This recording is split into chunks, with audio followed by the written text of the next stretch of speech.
আজকে জাতীয় চিড়িয়াখানায় কিভাবে কি করলাম, কি দেখলাম সবকিছুই আপনাদের সঙ্গে শেয়ার করব। আমার চ্যানেলে সবাইকে স্বাগত। আমি মিরপুর 2 থেকে একটা রিক্সা নিয়ে গিয়েছিলাম চিড়িয়াখানায়। আমি এর আগেও চিড়িয়াখানায় গিয়েছি, আর মিরপুর 2 থেকে বেশি দূরও ছিল না। চলে আস ভেতরে যেহেতু কোনো দোকানই ছিল না, সেহেতু বাইরে খাবার থেকে শুরু করে কসমেটিক বিভিন্ন জিনিস, আমি অনেক জিনিসই দেখলাম। ভালোই জিনিসপত্র ছিল, ভালো ছিল এগুলা। এখানের চিড়িয়াখানার টিকিট ছিল হচ্ছে 50 টাকা প্রতিজনের। আমরা যেহেতু 4 জন গিয়েছিলাম, সেহেতু আমাদের 4টা টিকিট নিয়েছিল। এবং ভেতরে ঢোকার সঙ্গে সঙ্গেই আপনারা পেয়ে যাবেন মানচিত্র, যেখান দিয়ে আপনি অনেক কিছুই করতে পারবেন, যে কোন জায়গায় কোন জিনিসটা আছে। কোনো একটা জীবজন্তু আপনি না দেখে স্কিপ করে যেতে হবে এমন কোনো সুযোগ ছিল না এইখানে। তারপর তথ্য কেন্দ্র নামে একটা ঘর ছিল। প্রথমেই দেখলাম বানর অনেকগুলো একসঙ্গে ছিল, ওরা মজা করেই খেলছিল। তারপর আমরা বিদেশি কাক বলে এটাকে, মেবি ওইটা দেখলাম। তারপর আমরা পাখি দেখলাম, বিভিন্ন ধরনের পাখি ছিল যেগুলোর নাম আমি বলতে পারবো না, আমার মনেও নেই। তারপর আমরা সিংহর কাছে গেলাম।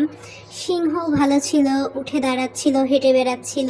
আর ওদের বন্দি দেখে আমারই ভাল লাগছিল না, নিজেকে ওখানে কল্পনা করে ফেলছিলাম মাঝে মাঝে যে আমি বন্দি থাকলে কি করতাম। ভালো লাগছিল না ওদের বন্দি অবস্থায় দেখে। তারপরে আমরা চলে গেলাম বিএনজি, একটা সাইনবোর্ড ছিল, বাংলাদেশ ন্যাশনাল জু। ওইখানে ছবি তুললাম। তারপর আমরা আসলাম সবার প্রিয় রয়্যাল বেঙ্গল টাইগার বাঘের কাছে। ওইখানে 2টা বাঘ একসাথে ছিল, ভালোই দেখছিলাম। তারপর আমরা হরিণ আমি আগেও গিয়েছি, এই জন্য আমি নিজেও সব কিছু দেখি না, আর এখানেও দেখাচ্ছি না। তারপর আমি একটা আইসক্রিম নিলাম।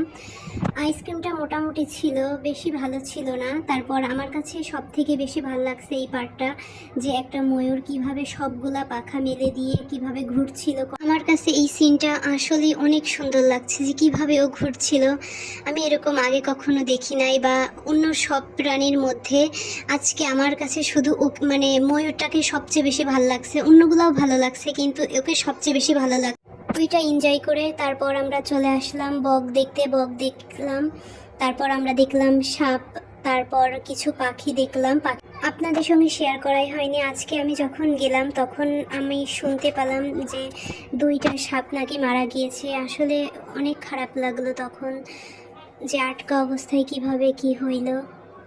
আর ওইখানের পরিবেশটা মোটামুটি ছিল, আমাদের কারোরই উচিত নয় ওইখানের পরিবেশটা নষ্ট করা। আজকের মতো এখান থেকেই বিদায় নিচ্ছি। আসসালামু আলাইকুম, ভালো থাকবেন সবাই।